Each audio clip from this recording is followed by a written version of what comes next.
Et je me suis dit, c'est plus facile d'éviter de venir vous retrouver ce midi comme je me le suis promis. Plus simple d'éviter plutôt que de se présenter quand même dans un environnement un peu différent.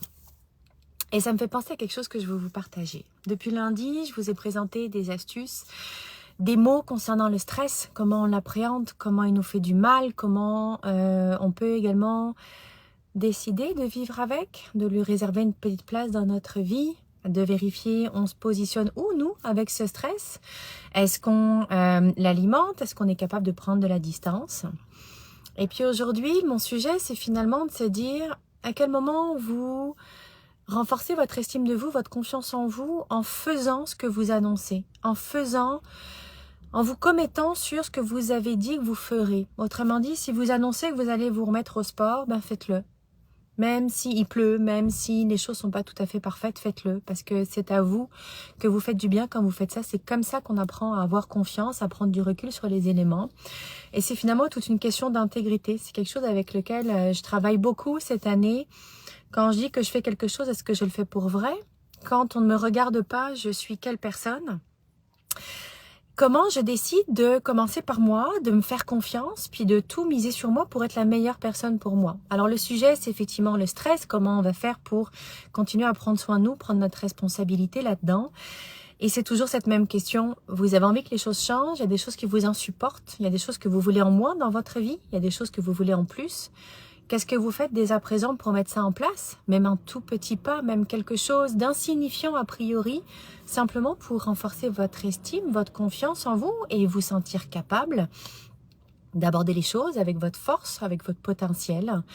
Qu'est-ce que vous avez décidé de commencer demain? C'est quoi la liste des choses que vous voulez mettre en place? Commencez, essayez, faites ce premier pas parce que rien n'arrivera en fait. On peut vouloir changer les choses, mais si on reste souvent avec cette phrase que on me répond souvent, oui mais tu sais c'est pas facile. Non, je vous le confirme, c'est pas facile de faire un changement, c'est pas facile de nommer ce qu'on n'aime plus, c'est pas facile de chercher comment arranger les choses, comment mettre en place de nouvelles habitudes, se remettre au sport, c'est pas facile. Décider de prendre du temps pour soi, ça veut dire réorganiser les choses autour de nous, c'est pas facile. Mais ce qui est pas facile, c'est de rester dans cette situation où vous êtes plus bien en ce moment. En fait, c'est pas tant le changement. On voit le changement comme quelque chose de gros et presque impossible. C'est votre situation actuelle, votre mal-être, votre malaise qui est beaucoup plus difficile à vivre que le changement que vous vous apprêtez à faire ou vous avez l'envie de faire. Et il y a un livre sur lequel moi je reviens souvent qui me guide beaucoup et quand je me sens bloquée dans ma vie, c'est souvent vers ce livre que je reviens, je vous en ai déjà souvent parlé, c'est les 4 accords Toltec. Ce sont des règles de vie que vous pouvez vous approprier, qui fonctionnent autant dans votre vie personnelle que professionnelle. Et je vais vous les réviser avec vous aujourd'hui parce que c'est toujours bon de se le faire redire, puis il y a peut-être quelque chose qui va résonner pour vous aujourd'hui. Alors d'abord, les 4 accords Toltec, c'est un enseignement qui est assez vieux. C'est comment, en fait, en suivant ces règles de vie toutes simples, on améliore les choses, puis on peut retrouver la sérénité dans le process. Le premier accord, c'est que votre parole soit impeccable. Impeccable, en latin, ça veut dire in pecus, sans péché. Autrement dit, dans nos mots actuels, ça veut dire 3 choses différentes, en fait. D'abord, se parler positivement. Faites attention aux mots que vous utilisez au quotidien. Qu'est-ce que vous faites? Comment vous parlez de vous? Quelle histoire vous vous racontez? Comment vous parlez de vous aux autres? Il y a déjà énormément d'informations là-dessus. C'est la base de la PNL. Moi, c'est là-dessus que je travaille beaucoup avec mes clients. J'attrape les mots qui sortent, puis je les questionne. Donc d'abord, que votre parole soit impeccable, c'est parler en bien de vous, à vous-même, cette petite voix. Challengez-la, est-ce qu'elle est gentille avec vous? Il y a également parler avec intégrité. Comment est-ce que ce que je dis, est-ce que je le fais pour de vrai? Quand je parle de quelqu'un, est-ce que j'en parle dans les bons termes? Une chose simple, si vous vous apprêtez à dire quelque chose sur quelqu'un, questionnez-vous, est-ce que si cette personne était à côté de vous actuellement, vous le diriez? Ou est-ce que vous le diriez de cette façon-là? Et puis parler avec authenticité, parler avec des mots qui font du bien. Nos mots, c'est une arme, on peut blesser, on peut encourager, vérifiez bien, choisissez les bons mots et soyez conscient de ça. Ça, c'est le premier accord, que votre parole soit impeccable. Le deuxième, ne faites pas de suppositions. Là, en fait, ça vient challenger toutes nos peurs, notre anxiété. On pense que les gens vont penser ça de nous. On pense qu'il va se passer ça. Et on peut rester bloqué dans cette anxiété. C'est une des raisons du stress également, c'est d'avoir de l'anxiété en imaginant ce qui pourrait se passer de bien ou de mal. Et là, on vit dans notre tête, on vit dans ce qu'on a inventé, ce qu'on a imaginé sans prendre le recul nécessaire. Retournez en observation. Vous êtes en train de faire une supposition. Pourquoi? Parce que vous avez peur de quelque chose. C'est parfait, c'est correct. Nommez-la, observez-vous, prenez le temps, le recul nécessaire. Parlez-en à quelqu'un simplement pour vérifier. Vous êtes en train d'imaginer quelque chose qui peut-être n'aura pas lieu. Pourquoi vivre dans ce stress, cette anxiété? Redescendez. Ne faites pas de suppositions. N'allez pas prêter une intention à quelqu'un, vous ne le savez pas. Allez questionner par contre. J'ai ressenti ça quand tu m'as dit ça. Est-ce qu'il y a quelque chose que tu voudrais me dire? Est-ce qu'il y a quelque chose que j'ai pas bien fait, je me suis pas rendu compte? Est-ce qu'on peut en parler? Posez la question, soyez curieux. Il n'y a pas de mauvaise question. Mais ne restez pas dans votre supposition, on se fait un mal fou quand on reste à tourner dans notre tête comme ça. Le deuxième accord, c'est donc ne faites pas de suppositions. Le troisième, ne prenez rien de personnel. Et là, c'est notre ego qui est challengé. Quand on pense, quand on prend tout au premier degré, quand on se sent tout le temps visé, ciblé, qu'est-ce qu'on se fait du mal? Bien souvent, la plupart du temps, chaque personne parle de lui-même. On est très centré sur nous-mêmes. C'est rare quand quelqu'un veut absolument nous attaquer. Je vous donne un exemple. Quand vous êtes en voiture, que quelqu'un vous coupe la route, ça peut vous agacer. Vous avez envie d'aller conduire vite pour lui faire la morale, pour lui faire sentir que vous n'êtes pas content. Posez-vous la question, est-ce que c'était vraiment contre vous? Est-ce que cette personne, elle a une urgence? Est-ce que cette personne, elle a bien commencé la journée? Est-ce que cette personne, vous allez la revoir? Est-ce que vous préférez avoir raison ou avoir la paix, en fait? Donc, ne prenez rien de façon personnelle, c'est mettre de la distance par rapport à ce qui vous arrive aux choses. Moi, typiquement, sur la route, je m'en fous pas mal de gens qui respectent pas le code de sécurité. Je m'en fous pas mal, ça m'agace, c'est pas agréable, mais j'ai pas envie d'aller là-dedans. J'ai pas envie de retomber là-dedans. C'est quelque chose dont je parle souvent avec mon copain. Quand il s'agace sur quelqu'un sur la route, l'autre personne continue sa trajectoire tranquille. Par contre, c'est moi qui subis les commentaires, puis les critiques, puis la mauvaise énergie. C'est pas le fun, c'est pas agréable, j'ai pas envie d'être là-dedans. Et lui non plus, en fait, on n'est pas bien dans cette surenchère d'émotions où on veut absolument avoir raison parce que nous, on conduit bien, parce que ça se passe comme ça, c'est les règles. Choisissez la paix, foutez-vous la paix, en fait. Donc ça, c'est la troisième, ne prenez rien de façon personnelle. On est beaucoup trop là-dedans, trop souvent. Quatrième accord, faites toujours de votre mieux. Et ça vient englober le reste. Quand vous êtes au meilleur de vous-même, des fois vous êtes fatigué, des fois vous n'êtes pas de bonne humeur, des fois il pleut, ça joue sur votre morale. Donnez le meilleur et sachez que vous le faites au mieux. Vous n'aurez pas de regrets. Vous serez moins insulté par les autres parce qu'en fait, vous saurez avec votre conviction que des fois vous faites des erreurs, puis c'est correct. Vous avisez toujours, vous faites toujours en sorte de moins en faire, de vous améliorer et juste cette démarche peut vous conforter. En fin de journée, posez-vous la question. Est-ce que j'ai fait de mon mieux? Est-ce que j'ai donné le meilleur? Est-ce que j'ai fait le petit pas de plus? Est-ce que j'ai fait cet effort qui fera une différence? Challengez-vous, prenez votre responsabilité là-dedans. Est-ce que vous faites toujours de votre mieux? Et il y a un cinquième accord Toltec qui est « Soyez sceptique mais apprenez à écouter ».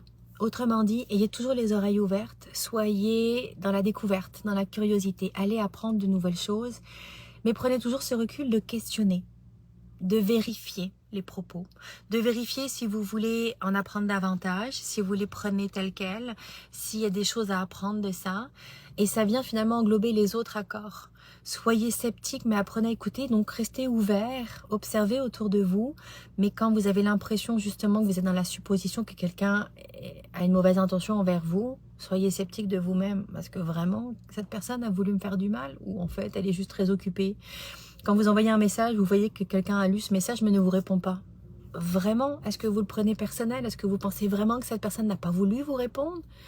Est-ce que vous faites des suppositions? Ah, elle n'a pas voulu me répondre, elle s'en fout de moi. Ou est-ce que finalement l'intérêt c'était quoi d'envoyer un message à cette personne pour lui dire que vous pensez à elle? Mais la réponse on s'en fout un peu. Du moment que l'intention est passée, cette personne sait que vous avez pensé à elle. Et puis d'être sceptique, peut-être que cette personne a ouvert le message sans faire attention, peut-être qu'elle a oublié de vous répondre, peut-être qu'elle est occupée, peut-être qu'elle gère mieux son temps que vous, puis qu'elle a trouvé que c'était pas un bon moment d'être sur son téléphone pour vous répondre. En bref, les 4 accords, les 5 accords Toltec nous permettent simplement de revenir à nous-mêmes, puis de lâcher prise sur beaucoup de dramas, de tracas, d'anxiété qu'on se génère tout seul, de stress dans lequel on reste bloqué parfois simplement parce qu'on est dans notre tête, parce qu'on est en train de imaginer, de faire des suppositions, de prendre les choses personnelles, de tout prendre pour argent comptant, de rester au premier degré, de vouloir avoir raison plutôt qu'avoir simplement la paix. Observez-vous, il y a des accords dans lesquels on est un peu plus souvent bloqué. Il y en a un qui nous fait un peu plus souvent défaut. Regardez en fin de journée, vous étiez dans lequel, c'est lequel qui n'a pas été respecté avec vous et vous-même. Et vous allez voir que bien souvent, on s'améliore juste en s'observant puis en nommant. Ah, je suis encore tombée dans la supposition. Ok, faut que je m'améliore là-dessus. Ça, c'est mon bobo, c'est ma faiblesse. Ça me ramène à quelque chose dans le passé que j'ai pas bien vécu. Ok, je vais être vigilant avec ça. Ou à l'inverse, que votre parole soit impeccable. Et j'ai encore dit du mal de cette personne. Cette personne, elle m'agace, mes mots sont pas gentils. Observez-vous, vous pouvez faire mieux, vous pouvez vous améliorer. Toujours est-il que être en mode parasympathique, justement, dans cet état de sérénité, de calme, de sagesse, c'est définitivement l'endroit où on doit se ramener le plus souvent dans une journée. Le lâcher prise, mettre de la distance par rapport aux choses. Votre problème d'aujourd'hui sera peut-être pas votre problème de demain. Et d'ailleurs, observez à quel point les soucis que vous aviez il y a un an, aujourd'hui, n'existent plus, je vous le souhaite, ou se sont réglés d'eux-mêmes.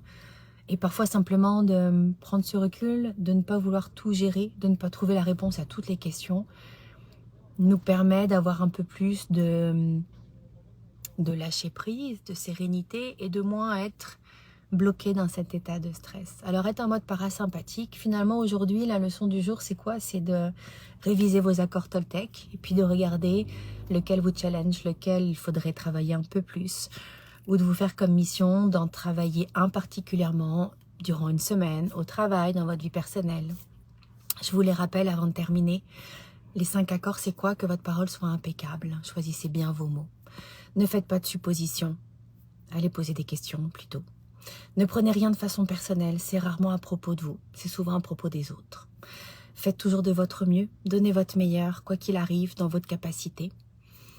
Et le 5e, soyez sceptique mais apprenez à écouter. Donc soyez ouverts, apprenez, écoutez, observez et vérifiez. Qu'est-ce que vous gardez pour vous? Qu'est-ce que vous prenez? Qu'est-ce que vous voulez retenir? Et qu'est-ce que vous voulez laisser partir? Lâchez prise, en somme. Voilà pour les conseils du jour. Il était important pour moi de venir vous voir quand bien même j'étais pas forcément à l'heure. Parce que je suis engagée dans justement vous partager des choses que j'apprends, partager ce que j'aime et ce qui me fait du bien. Et d'être cette personne-là, qu'on me regarde ou pas, que les conditions soient parfaites ou pas, d'être engagée envers moi, de continuer à évoluer avec vous et de venir vous rencontrer aujourd'hui. C'était quelque chose qui avait beaucoup de valeur, alors j'ai fait de mon mieux. C'est déjà pas mal pour aujourd'hui. Je vous souhaite une extrêmement belle journée. Prenez soin de vous. Écrivez-moi, dites-moi qu'est-ce qui a résonné cette semaine, qu'est-ce que vous avez envie de mettre en place, qu'est-ce qui vous a challengé, sur quoi vous vous êtes bloqué, qu'est-ce que vous aimeriez mais vous ne vous sentez pas capable. C'est quoi les choses avec lesquelles vous repartez, vous terminez la semaine. On continue la semaine prochaine. Pour l'heure, prenez soin de vous, amusez-vous et je vous souhaite un super beau week-end. Merci d'avoir été là.